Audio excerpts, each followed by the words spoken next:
Hi everyone. I was watching YouTube as one does when I came across a Brian Kroc video about Anthony Braxton. This is a really great video. It was infectious. I don't think I've gone a day since I watched that video without thinking about Anthony Braxton. I talked about him with this improv punk band that I play in, and the bass player sent me an amazing Rolling Stone article about him. And in this article, I noticed that he had a composition for 100 tubas. As a tuba player, who's played for 16 years. This really excited me. I looked it up and the video is something to behold. I only wish I could see it live. Maybe someday. Last night I was thinking about how cool it is that Anthony Braxton has such innovative composition. He's not afraid to push the boundaries of sound. Here's a passage from Ted Gioa's History of Jazz about Anthony Braxton. Finally, Braxton refused to recognize any conflict between the emotional and cerebral aspects of jazz, discoursing on philosophy using pseudoscientific diagrams rather than conventional titles for his compositions, a thoughtfulness that also permeated his music. A kind of quixotic figure in avant-garde music, pursuing projects that sometimes seem little more than impossible dreams. Braxton has nonetheless put together an imposing body of work that covers a range few musicians could imagine, let alone match. Brian talks about that really well in his videos. Definitely recommend you go check those out once you're done watching this one. And so I was thinking, damn, it'd be cool to do innovative and experimental compositions like Braxton. Why not?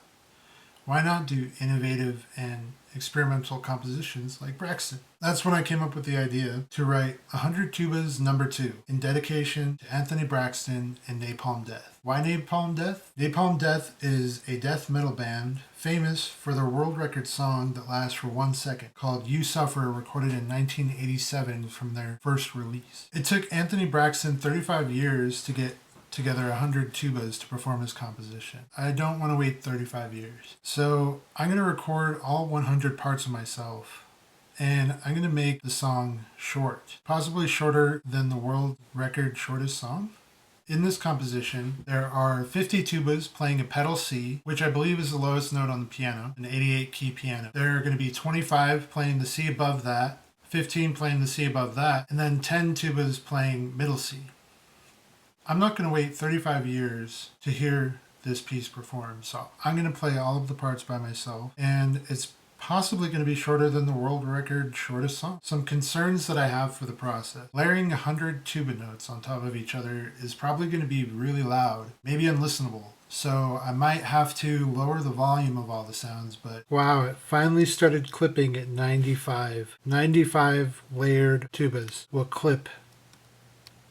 I'm going to record them all in one take. There might be errors. I might play a few notes again to just get like a clean take, but I'm definitely going to try to get 100 like pure notes to layer on top of each other. Just doing this over and over again, selecting the part where I played it, trying to get it right where it starts, then copying it, deleting it, going back down, pasting, lining it up, and then playing to check levels. So far, it's not too loud, and it sounds great. But even with the mistakes in the spirit of death metal, we'll just roll with it. Counting the number of notes is going to be difficult. So I just wrote out 50 pedal C, 25 octave above that, 15 above that, and 10 above that. I'll set a click track to 120 BPM and just play a note and then cross it off, take a breath, play a note, cross it off, take a breath. I figure that'll take me like 30 or 40 minutes.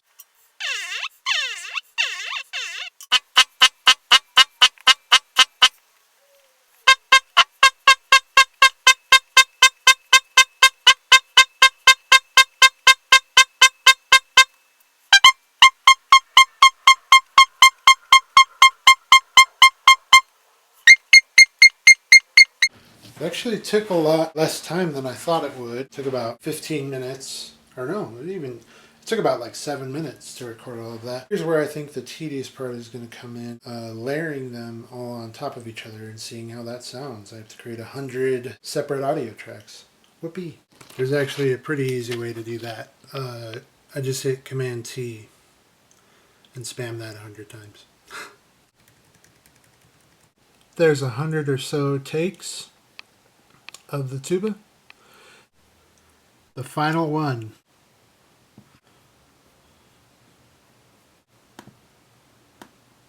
I just love the sound of a pedal C. Some of these are really juicy. I'm really curious to see how this is going to turn out. I'm excited to see what it's going to sound like. As I add more and more of the tubas on top of each other, a lot of different sounds start to come out. And what it reminded me of was like a Blue Devils concert or a Phantom band, like when those giant marching bands come through.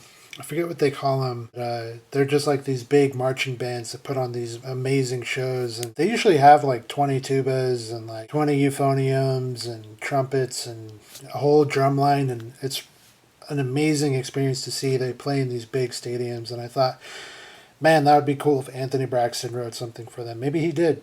I don't know. If you know of anything like this, let me know.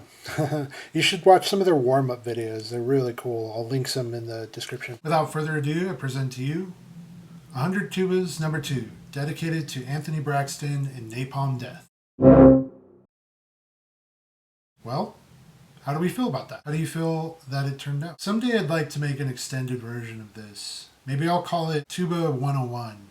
Just add an extra one. And I don't know, it probably would be like 20 minutes of just really cool tuba sounds and textures, maybe even like some percussive slaps on the instrument. Another cool thing I realized is that since it is on the digital audio workstation, I can manipulate it digitally. So I can make it as long as I want and do a whole bunch of other fun things. Here's what that sounds like. I'll probably do a little more of these in the future.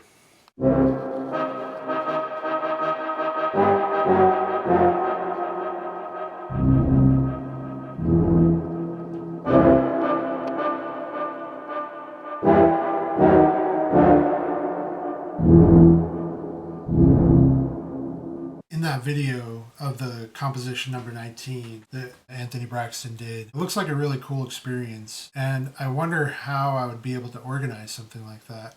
And one thought that I had was Tuba Christmas, where everyone kind of gets together, plays Christmas songs, but then I also thought it felt like maybe that would take over. And I don't know how people who come to play Christmas tunes would feel about experimental jazz. But maybe if I just hand out a flyer and, you know, try to organize all the people who are there into coming and playing something like impromptu, spontaneous, I bet they would be into it. This was a lot of fun to do.